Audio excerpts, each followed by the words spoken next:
Energized show, up the Irish. Okay, what's going on, guys, and welcome to a brand new episode of Energized. Ross, introduce the guest, man.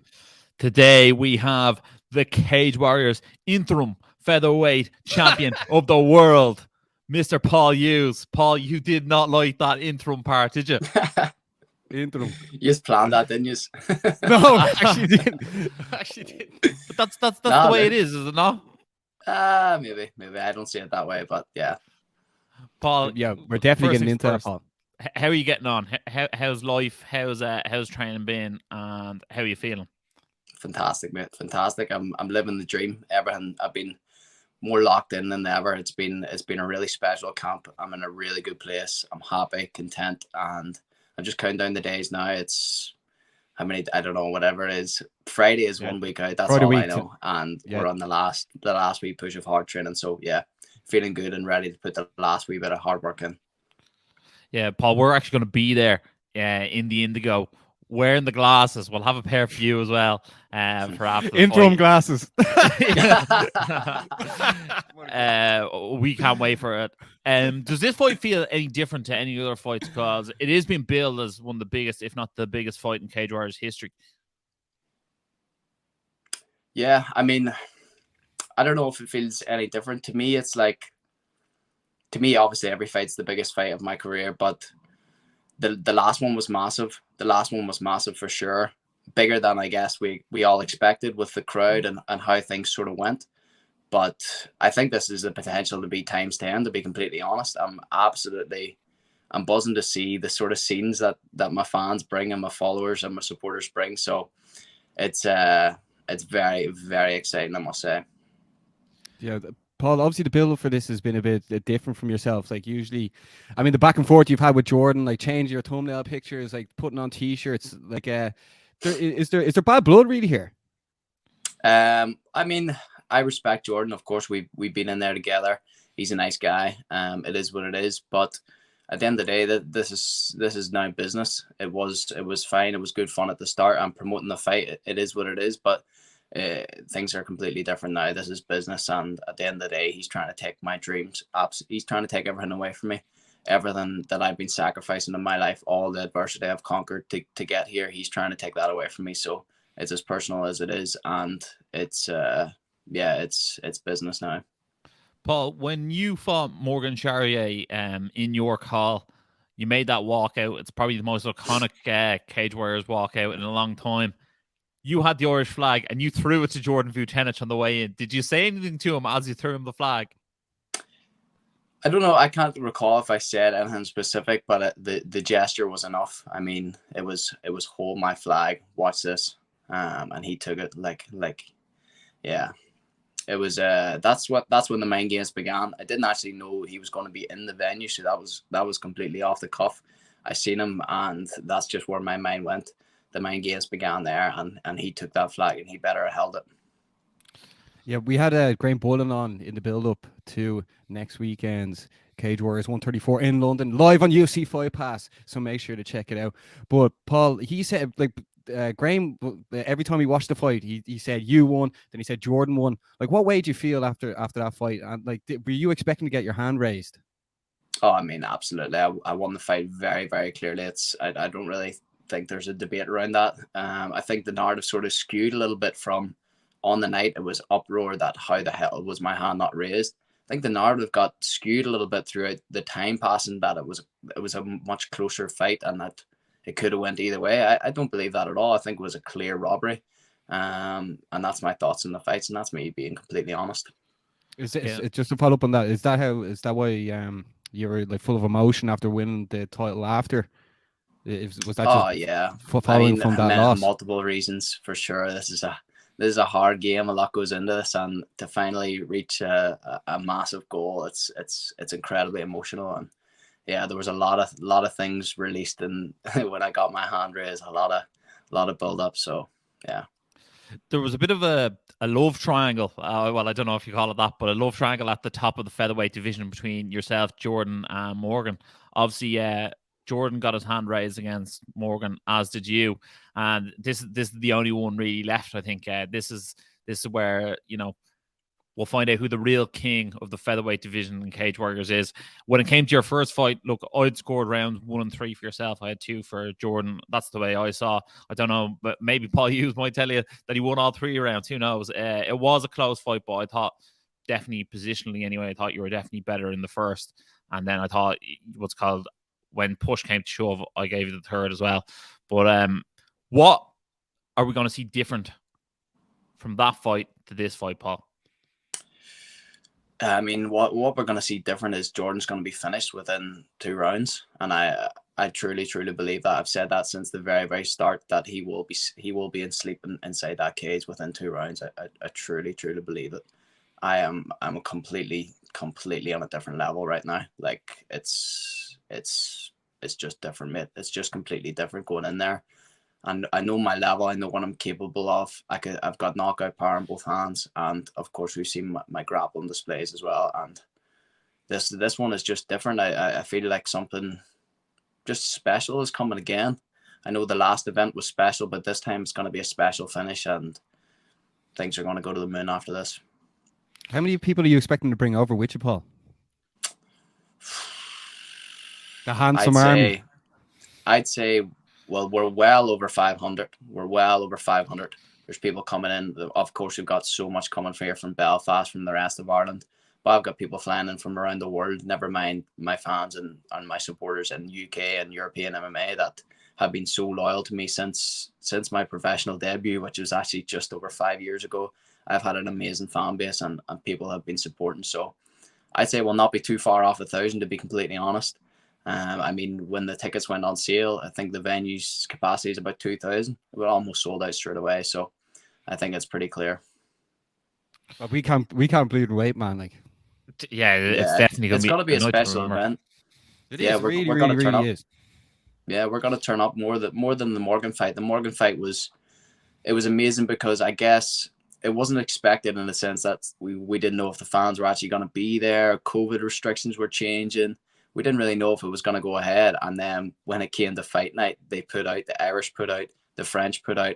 Whereas this time it's going to be times 10. I really feel that. One thing I will say, when we did have Graham Bullen on, he touched on Cagewires returning to Ireland.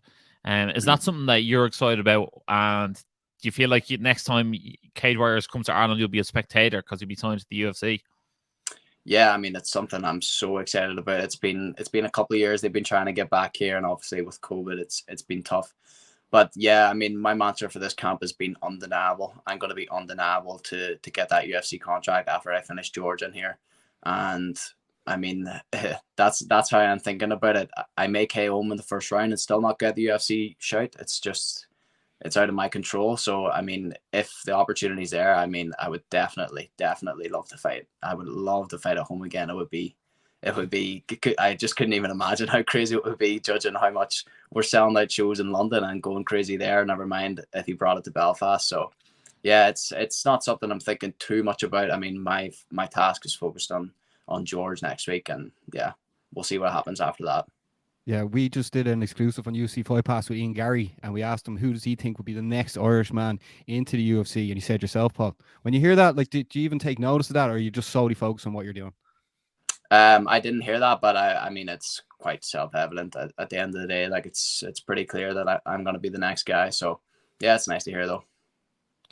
Is there anyone who I know you don't want to overlook Jordan, but is there anyone in the UFC who you'd look at and be like, I'd love to fight them?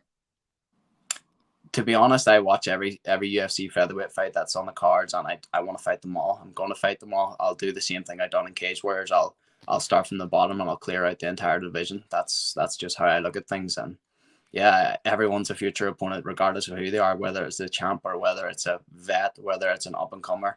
I've got my eyes on all of them. Yeah, Paul, from like following your career, the stuff you do in the background, obviously doing the Sunday service, I'm really enjoying the vlogs. Then like the way you're putting all this, you're promoting yourself on TikTok, on Twitter, Instagram, Facebook, everything, man. You're like a new breed of MMA fighter, like covering all aspects of the game.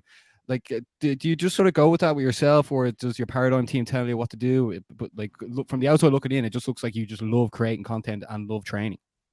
Yeah, absolutely. I'm very fortunate. I've got a great team in Roscoe who's been following me since 5 years now. And actually, Shout out speaking Roscoe. of that, we've got a movie coming out next on Saturday here. So exactly just under 1 week from the fight, we've got a 45-minute movie coming out from what a lot of what we've got for the last 5 years. Me talking as a young kid saying, I'm going to be the best. I'm going to be a world champion the next 3 years. I don't care if I've just got surgery in my hand. Nothing's pointing towards it. And we've got that right up until getting the world title. So watch out for that, first of all. And yeah, I mean, I've got an amazing team. I've got actually a couple of friends help me with a TikTok. Shout out to Johnny and David, who are very good on there. I'm sure you've seen some of them have been fantastic, doing 250,000 views. And then, of course, Paradigm have been helping me in every way they can as well. And Rory as well. He does my vlogs. Great guy and great fucking content. So yeah, we've got a good team going here, and we'll continue to build on that throughout my career. And yeah, we're thinking Netflix documentaries, to be completely honest. So yeah, we're starting slow. Ross, like for the UFC, seeing someone like Paul who's actually doing all this by himself, but well, no, he has a team around him, but he's doing it and he's promoting himself and he's putting himself out there in the shop window. What do you think they think on to see someone like Paul, Ross?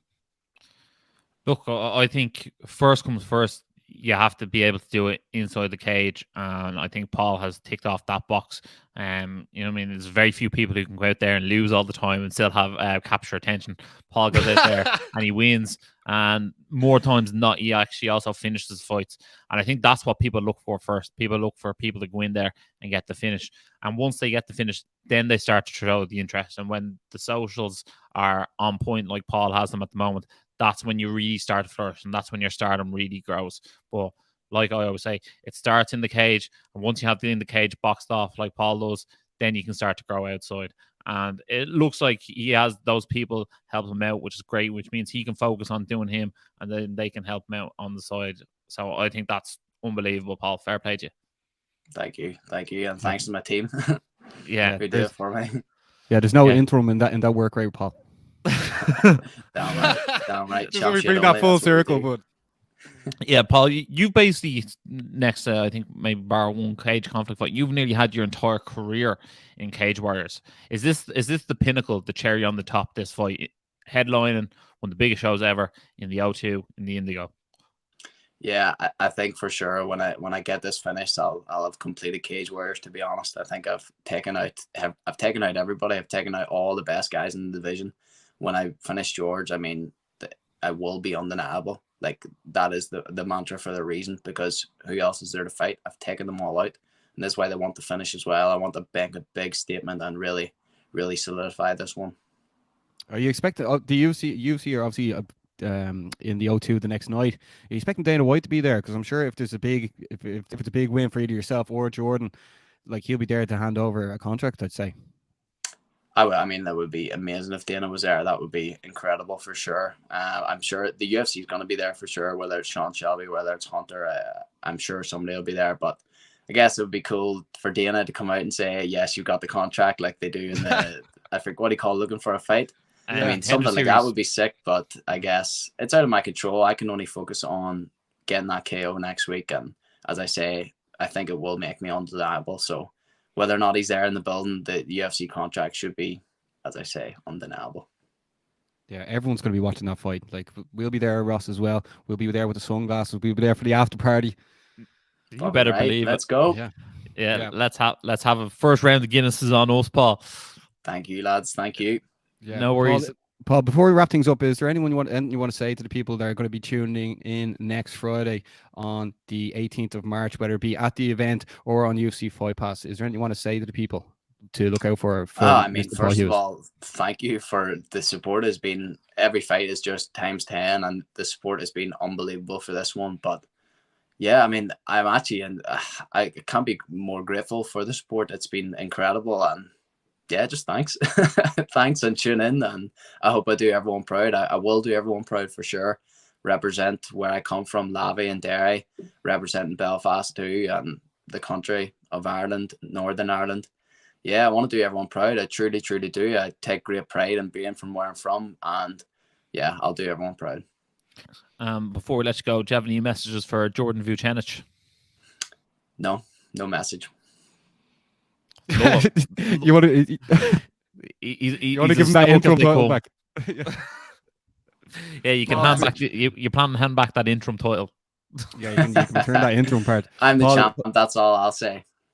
Paul, it's been great following your work. Like obviously coming back from the injury, then like doing what you've been doing now, performing on the highest stage possible on Cagewires, on UFC Fight Pass. When the whole UFC is over in London, it's going to be like a full circle basically. But it is, bro. It's going to be a special event that weekend. I think I truly want to steal the show from the UFC. If I'm being completely honest, I want the Irish to mob the place to get that big finish, and as I say, steal the show. Don't worry, we'll be conducting the orchestras from the stands. Paul, thanks a million for jumping on with us. Best of skill on the night. We'll be there. Can't wait to see it. Give the best version of yourself as you always do. And as always, stay energized. Yes. Energized show, up the Irish. Been sussing you guys a couple of times. I've seen a couple of clips. I think you've done some interviews with Dylan Moran and that I saw. So keep going, keep up the good work, guys.